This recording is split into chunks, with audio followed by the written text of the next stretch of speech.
you so much, Jilly. Thank you, everybody. Yeah, thank you so much for coming. Thank you for coming online. It's lovely being back at Leicester. I miss it. It's wonderful to be here. I have such wonderful memories of Leicester. So I'm really excited to be giving this talk today. This talk is a work in progress, so please bear that in mind as I'm going through it today.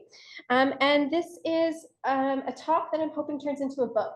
So with my fabulous colleagues, Professor Jessica Ringrose from UCL, Professor Tanya Horrick from Anglia Ruskin University, I know Tanya's on the call, and Miss Betsy Milne, who's a PhD student at UCL as well. Shirley, can you see the admit?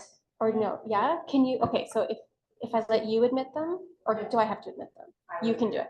Perfect. Okay, just trying to not multitask. That's great. Okay, so this is a bit of a complicated talk in the sense that it comes from two different AHRC projects, and I'm going to tell you a little bit about them now. But what I love about research is the surprises, and really this, this talk comes from research that I thought was about something, and actually kind of the findings are about something else. So I think that the research that we did was really about kind of COVID, people's experiences of harm. And actually, I think that what we end up having is a book that's going to say a little bit of what it's like to be a teen and what we call a post-digital era. And so thinking about what this means. So really what this talk is doing is answering a set of broad questions. Okay, so questions that we're hoping that this book is going to answer. What is it like to be a teen today? What role do digital technologies play in their lives? How do they navigate on and offline spaces? What issues are they encountering? Where do they go for support? And what skills, resources, education, and support do they want to help them navigate what we're calling this post-digital world? So across the talk today, I'm going to share 5 key arguments that we're going to be developing in the book. These aren't the only arguments, but these are ones that I've picked out for the talk today. And I'm not going to have time to kind of fully go into everything, but you can feel free to ask questions in the chat and after in the Q&A. So one of the first key arguments is that we are living in a post-digital context. So this is what we're seeing as like a key theoretical contribution of the work that we're doing. So the post-digital we think is an important concept, and it helps us challenge this binary between on and offline experiences. We often hear about people talking about online versus offline as if they are separate. And one of the things that came through really clearly when we were doing our research, and I'll tell you more about the data that we're drawing it from, but talking to young people, is about how they do not see a distinction between the on and offline worlds. Now, this isn't necessarily a new concept, the digital dualism, that's another way that it's being phrased, but we think that this term, the post-digital, can really encapsulate this kind of real blurring. And again, we can hope that we're moving past the point where people talk about this distinction between on and offline worlds as if they're separate. Things that happen offline often get recorded, filmed, uploaded, shared in online context. Things that happen online often have an embodied impact. They stress you out, they make you feel joy. As I'm going to share some examples, it can lead to conflict in offline spaces and other consequences. So the second thing we're going to argue is that the internet has become a space in which young people face increased risks and harms around technology-facilitated sexual violence. So this is a term, some of you may have heard this before, it's like a real emergent term put forward by Nicola Henry and Anastasia Powell, and it's another key concept that we're using in the book. But they also face increased harms around harassment, hate, and abuse. The third thing we argue is that these risks and harms are very much shaped by vectors of identity. So they are not equally experienced by everyone. There are certain kinds of harms and risks that some people are much more likely to face because of their gender identity, their sexuality, their age, okay? So lots of different things. That's, again, not necessarily a new concept, but we have a lot of empirical data that kind of really pinpoints on which sorts of experiences are more likely to be faced by certain demographic groups. The fourth thing I'm going to argue is that schools, parents, and teachers are struggling to support young people in this post-digital context. Some of you here may be parents, and it's like a whole new world. even as lecturers, for example, engaging with young people, it is really a different world or time than the ones that many of us grew up in.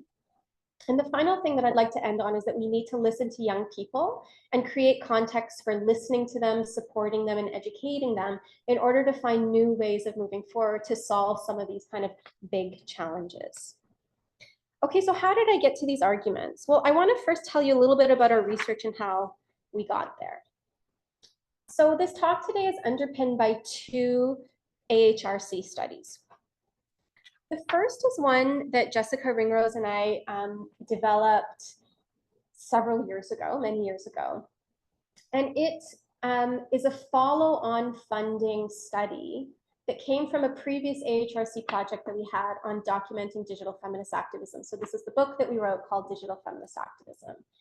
And the project, when we initially designed it, was intended to create workshops for high school students and teachers to enhance young people's digital literacies, their digital defense skills, and really increase their online political engagement. So really what we wanted to do was teach young people how to be digital feminist activists. We wanted to give them skills and capacities to be able to go online and challenge rape culture and misogyny and sexism, but to do so in a way where they weren't getting trolled, because that was a key finding from our previous research, is especially when young people are speaking out about anything political, they're trolled, they're harassed, and it actually makes a lot of them want to leave.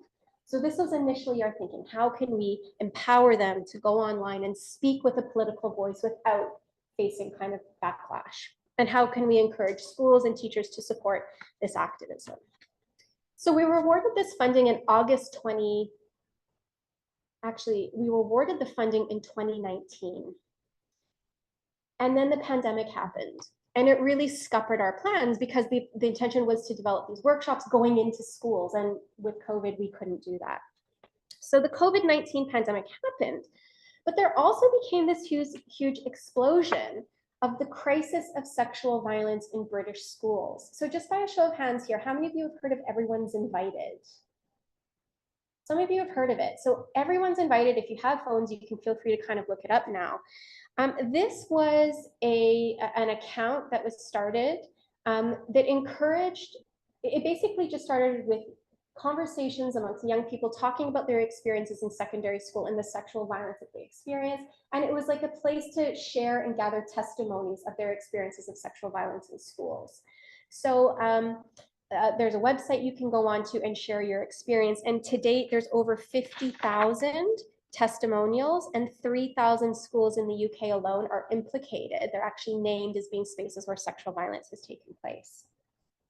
So this was, we were doing this research at a time when this was often called the Me Too movement for British schools. There was a huge amount of media attention, and this led to a rapid review from Ofsted. So Ofsted is the education regulatory body in the UK. So they carried out this rapid review where they went into schools and they found that sexual violence and harassment was rampant. So we can see some stark statistics there about the prevalence of sexual violence in British schools.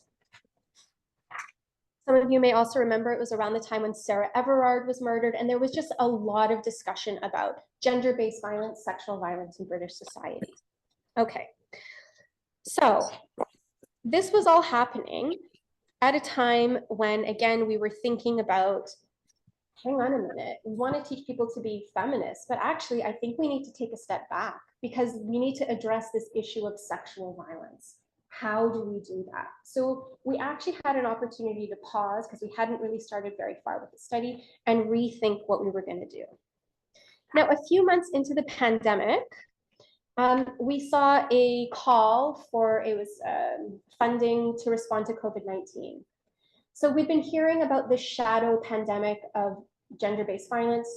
During the pandemic, people were trapped in their homes, gender-based violence was on the increase. We also know that screen time was on the increase. And there was a number of different reports that came out from the World Health Organization, the NSPCC, lots of other children's organizations that were warning that this increase in screen time during COVID made young people more susceptible to online sexual exploitation, grooming, and abuse. So we thought, let's submit a study that can talk to young people and find out what's going on. What are their experiences online? How are they experiencing online gendered harms and risks? So the goal was to assess the impact of COVID-19 on this. And we also wanted to develop a number of interactive resources for young people, teachers, and parents to, again, try to support them through this context. And we had been actually granted funding by Leicester University right before the pandemic started to develop policies on online sexual harassment. So we were really kind of trying to move beyond research for the sake of doing research and really trying to do knowledge mobilization, exchange with a range of stakeholders, going in, working with schools, working with young people. So we found out that we won this funding in January 2021, and we had 4 weeks to get started with the project. And we realized we had this really unique opportunity to combine these two studies. So for what we're calling the follow-on funding study, what we ended up doing was co-producing 2 workshops with a charity called the School of Sexuality Education. The first one was, what is sexual violence? And we were really wanting to incorporate tech-facilitated sexual violence. So trying to get young people to understand that, for example, if you get sent a nude image that you don't want, that isn't just annoying, that's a problem. That can be considered cyber flashing. We need to consider it the same as if you were in the street and someone showed you their genitals. So trying to get young people to kind of reframe some of their experiences. So that was one workshop. The other one was, how can you be agents for change? Again, we were really interested in finding ways to empower young people to speak out with a political voice and kind of challenge these issues that they see. So the School of Sexuality Education has actually to date delivered these workshops to over 2,500 students across 8 schools in the UK. And actually it's still ongoing, and we partnered with other organizations who are continuing this training. We also realized the importance of training teachers. So we developed a workshop for teachers on how they can deliver the content for students. This has been rolled out to over 2,000 teachers across hundreds of school sites in England, in Canada, in Australia, in the UK. We were doing webinars. People from all over the world were joining these. And then we also delivered webinars for over 300 parents because we thought we need to talk to parents and, again, help support them. So basically what we did is we used these workshops as a way to get into schools to do the COVID project. So we said to schools, if you let us come into your school with our charity, and they will, remember, this is a time when schools were freaking out about sexual violence. They felt like because of the Ofsted review, they needed to address it. So if you let us come into these schools and deliver these workshops, we'll do them for free, but you have to let us collect data from the students, with the students, about what was going on with their online experiences. And schools really kind of jumped at this. We ended up observing 46 of these workshops to around 800 young people in 8 school settings in the UK. We did focus groups with 147 young people about the workshops. You know, what did they think of it? What did they think needed to be improved? Focus groups and interviews with teachers. We did the pre and post survey stuff. You may have been able to tell this was part of my 2021 REF impact case study. So there was a lot of support and funding from the institutions to do this kind of work. And there's visual data, and you'll see, if you see any visuals in this presentation, this is actually stuff that's been produced by our participants in the research. The COVID study, we went into schools and gave students a link to complete an online survey. So we ended up getting 556 young people to tell us all about their range of experiences. We did surveys with 72 parents and 47 teachers. We did focus groups. 17 focus groups with 65 young people, 4 focus groups with 9 parents, and we did a number of interviews with teachers and follow-on interviews with young people as well. So we have a lot of data. These are 2 projects that are very big, they're very complex, and this is where I'm drawing the data from for the talk today. So like I say, across both projects, we were using creative methodology. So when we were doing a focus group, it wasn't just talking to young people, we were giving them social media templates and saying, draw us things that you like about social media. What are the problems or the issues that you encounter? We were encouraging them to come up with campaigns. Like if there's something you want to change, come up with a campaign that you could imagine spreading on social media. I don't have time to go into all the details, but we had post-it note activities where they could share their experiences anonymously. And we have a lot of really valuable visual data from all of this. Okay, so moving on to the findings.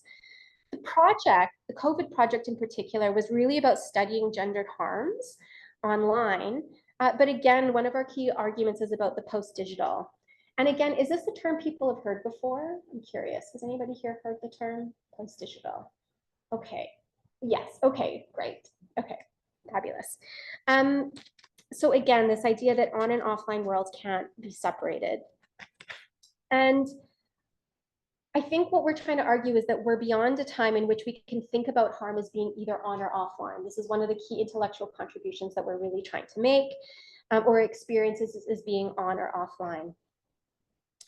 So what is the post-digital? Well, let me give you some examples. I've got an example of a quote here from a girl who's talking about the discomfort she felt from being pressured online by a classmate to send her nude images, and then the discomfort she faces when going back into the school setting and seeing this person in real life. So it puts me in a really awkward position. Like, do I block them? But then again, I might see them the next day at school, and it's like, what do I do in this situation? And it can be people you call friends, and all of a sudden they start asking and harassing you for things. And it's just such an uncomfortable situation. So this is one example of what we mean by this entanglement between the on and offline spaces. It's not like it's a stranger she can just block online and never has to think about it again. She has to figure out how she can renegotiate these relationships with people that are maybe her friends, her classmates, people she's going to see every day. There's one more example I want to give here, and this is the example of the cage. So this is a really rich example, and this is actually an image of Tanya and Betsy going into the school setting, and there's the cage there. So we have to remember, after COVID, and sorry, our research was done immediately after England's third lockdown. So kids were back in school, but they were still bubbled into groups, and they were very much limited geographically on where they could go in the school grounds. So there were certain cohorts, for example, that were told during break time, you can go in the cage. And so we had students telling us about this example of, there was literally a fight the other day, like over nothing. Someone said something online about someone, and there was a fight in the cage, a spectacle. And I think it was Tanya asked, are these fights filmed? And the students were like, yeah, they're filmed. And they get sent round. Yeah, they circulate round. And so like, what's the cage? And they're like, well, yeah, there's a specific area, and it's called Fight Club. So students were talking about how these beefs or these dramas that started online were then coming back into the school setting. They were having physical fights. They were getting filmed, shared, circulated in online spaces. So again, these aren't experiences that can neatly be said to be that's an online issue or it's an offline issue. We really see the two of them intermixing. Okay, we have lots of other examples of the post-digital. But what we're hoping that this concept of the post-digital does is it encourages people to take seriously online practices, praxis, experiences, and so forth, which are often easily dismissed. You know, it's often easy to kind of say, well, it happens online, it doesn't really matter. And actually, one of the things that our research shows is, yeah, these online experiences absolutely matter. And things that happen offline are often, you know, carried over, and they have their own life as they get circulated in online contexts. Okay, our second argument is that the internet's become a space in which young people face increased risk around tech-facilitated sexual violence, harassment, hate, and abuse. And in part, this is because screen time is on the rise. So this was a stat from our surveys where young people were telling us about how during COVID, their screen time increased. And our overall statistic is that 96% of survey participants said that their time online increased since COVID. And this is probably no surprise to any of us, probably for everybody in this room. Our screen time went up during COVID because we're now working online, our school is online, we're socializing more online because we can't see people in person. So this is just one of many studies to show how screen time has risen, but actually it doesn't seem to be slowing down. Okay, so screen time, especially for young people, continues to be on the rise. And we have lots of qualitative examples from young people. I'm not going to read them all, but I like this quote from Liz. I definitely do spend more time on social media now, and I think that's just because of lockdown. We've readjusted to having social media and apps and online things just in our daily lives now. So this is kind of the new normal. So screen time is up, but so too did the kinds of harms that they're experiencing. And in our survey, we were asking young people about a whole range of harms: body shaming, homophobia, fat shaming, sexual shaming, to things like, were you pressured to send nudes, grooming, catfishing, hacking, doxing. I think our survey was like 120 questions. Like, we were very, very extensive about the kinds of things we're asking. And it's really across all of these kinds of experiences, the harms increased since COVID. So I'm going to combine two arguments here. So the first is that these experiences of violence and harm have increased. And second, that they're not evenly spread, but they're shaped by these different identity characteristics, particularly around gender and sexuality. So 78% of our participants experienced at least one kind of online harm. Almost half, so 45.8% of young people experienced at least one type of harassment. And we define harassment as things like being made fun of, offensive or mean comments, having embarrassing details shared, being ganged up on, and so on. And you can see we break it down based on gender, whether you're a sexual or the sexual minority. And we found that you can see here that certain people, depending on their identity characteristics, were more likely to experience this than others. Body shaming, okay, it's just under 20% in total, but we can see that actually if you're a sexual minority, so this is basically anybody who's not identifying as heterosexual, your experience of getting body shamed was actually significantly higher. And you can see, some of this was also reflected in the arts-based methodology, where we're asking people what they liked and didn't like. And a lot of people were using these social media templates to comment on the body shaming that they experienced. Another key stat was that 41% of participants experienced unwanted contact and sexualization. So it may be a sexualized comment that someone posts on your TikTok account or your Instagram account, direct DMs that are sexual, being rated on your attractiveness, deep fakes, and more. And again, we can see that there are quite clear differences depending on your identity characteristics. And then the final one that I'm going to share that I want to focus on a little bit more is what we call image-based sexual harassment and abuse. Okay, there's a lot of new terminology around these kind of tech-facilitated harms, but this is a key one, which refers to, for example, getting sent an unwanted sexual image. So a nude image that you didn't ask for, maybe it's a dick pic, maybe not. Being pressured to send an intimate image, or what has often been previously referred to as revenge porn. We don't like to use that word, but the non-consensual sharing of intimate images.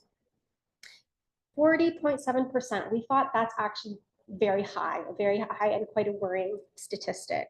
Especially, I forgot to mention, our participants were aged 13 to 18. Sorry, that's an important piece of information. So we're talking to 13 to 18-year-olds, and 40% of them are experiencing these kinds of harms.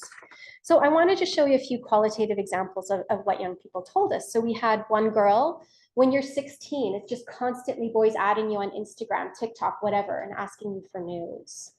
Another girl said, we started talking and he just kept asking me for pictures, pressuring me to send them, saying he was going to do stuff to my family if I didn't send them. So we can see threats of violence for some people if they're not complying and sending these intimate images. And here's one about porn bots and being spammed. So again, young people were talking about their experiences of IBSHA that they experienced from bots, from people who are trying to make money. So boys were also talking about unwanted images, and they were primarily talking about this coming from bot accounts. One of the things we found worrying came not only from asking young people about their experiences. So we have Zach, who openly identified as gay.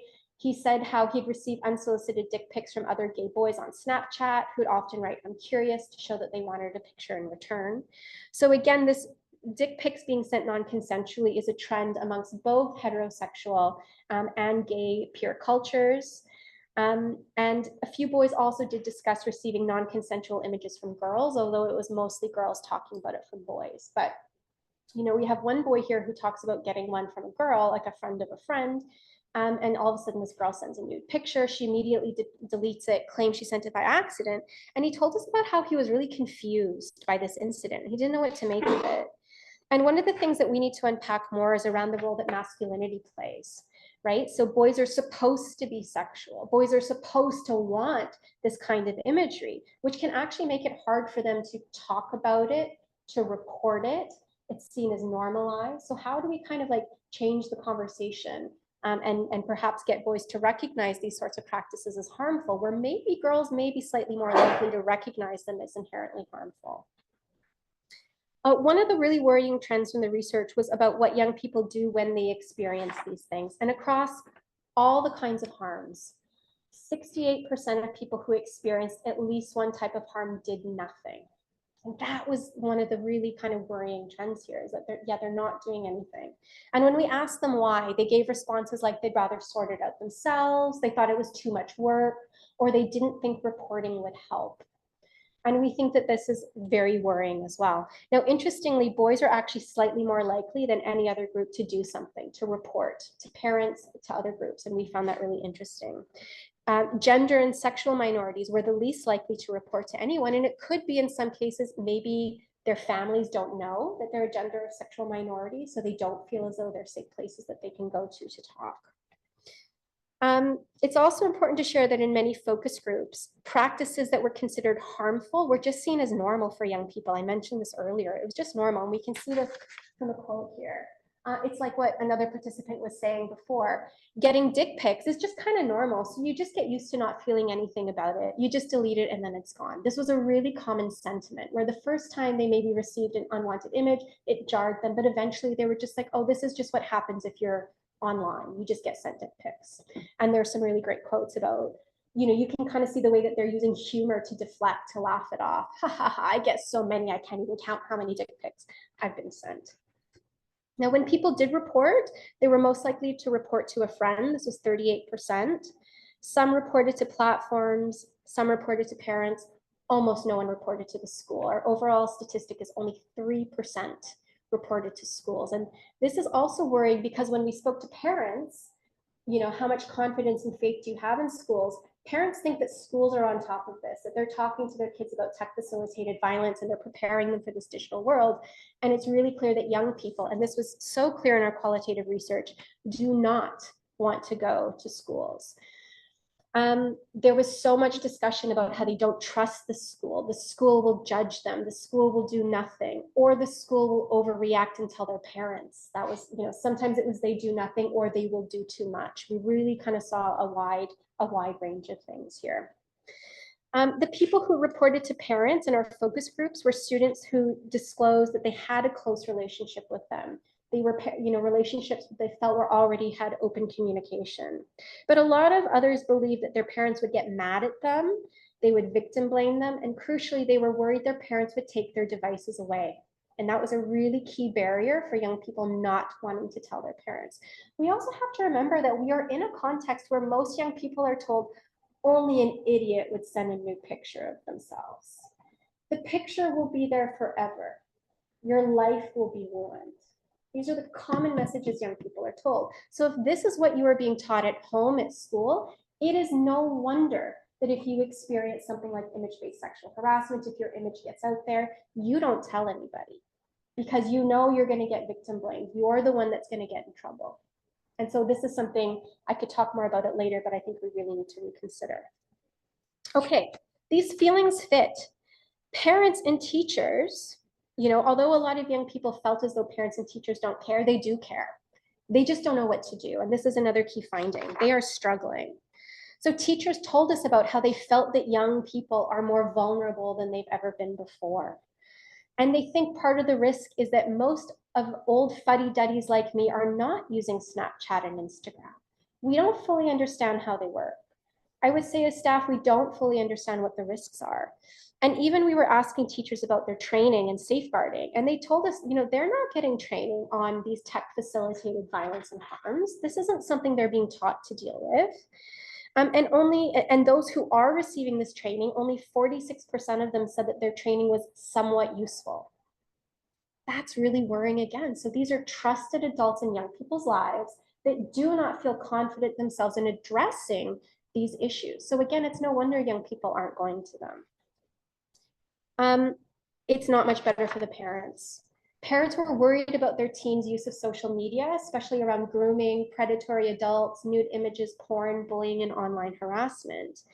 And when we asked parents how they mostly address these issues, most of them told us how they focused on parental controls and apps and devices as a solution. So, well, don't worry, I've got this app that I download on my kid's phone. It cuts their internet off at 10, they're safe.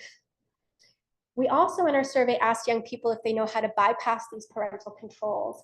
And it was over 40% of young people know how to bypass them. And this is really interesting. So parents think that their doing the right thing by using technology as a solution, and young people know how to bypass it. So this clearly is telling us technology and devices can play a role, but it's a poor substitute for conversations, for education with young people about what's going on in their lives. And parents, said, I don't always feel mentally equipped for the world that they're growing up in because I don't understand it. And that's another key thing from parents. They know what TikTok is, but they don't know how it works. Or they know what Snapchat is, but they don't know how it works. So there's a fundamental kind of lack of understanding there. Tons of other data about how schools and parents are struggling to respond to the issues. But I'm just going to finish with the call that we need to listen to young people and work with them to address these issues. And this was something that we really tried to instill in our research and kind of the pedagogy, the practice of what we were doing. It wasn't just going in, talking to them to find out what they were doing, but asking them for solutions, asking them for ideas. And we think that this is really important. Students told us how powerful our workshops were. And even the focus groups, when we were asking them about their experiences of harm online, they were like, no one's ever asked us these things before. It was the first time young people had actually been given a space to talk about these issues that they were facing, that were not being addressed by school policies, they're not being addressed by the curriculum, their parents aren't talking to them about it, schools aren't talking to them about it, and that in itself is incredibly powerful.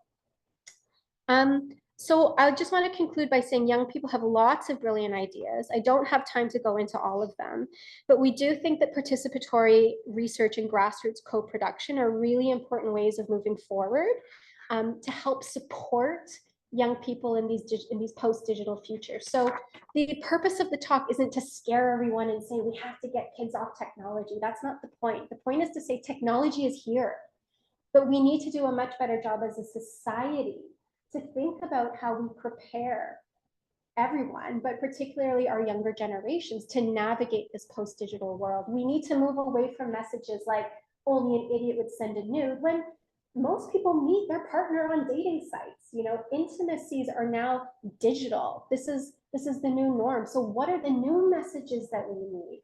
How can we go in and rethink the relationship and sex education curriculum or the more general curriculum? What are the conversations parents need to be having with young people? What are some things that policymakers and government need to be thinking about in terms of, keeping young people safe, but also empowering young people to be able to use digital technologies in meaningful ways and fun ways, and ways where they're not going to get harmed or kind of scarred, or think that the bad things that are happening to them online are just normal. It's just something you just have to put up with when you go online. So I will finish there, and thanks for listening.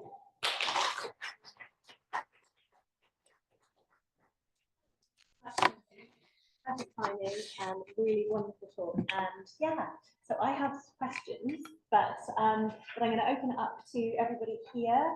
Also, Shirley, you might turn the chat back on for the Zoom attendees as well. But yeah, so if anyone has a question here in the room, and then if you those who are on Zoom, if you type your question into the chat box, then Shirley will relay it to us. So is there anybody in the room, first off, who might have a question to begin with? Daisy.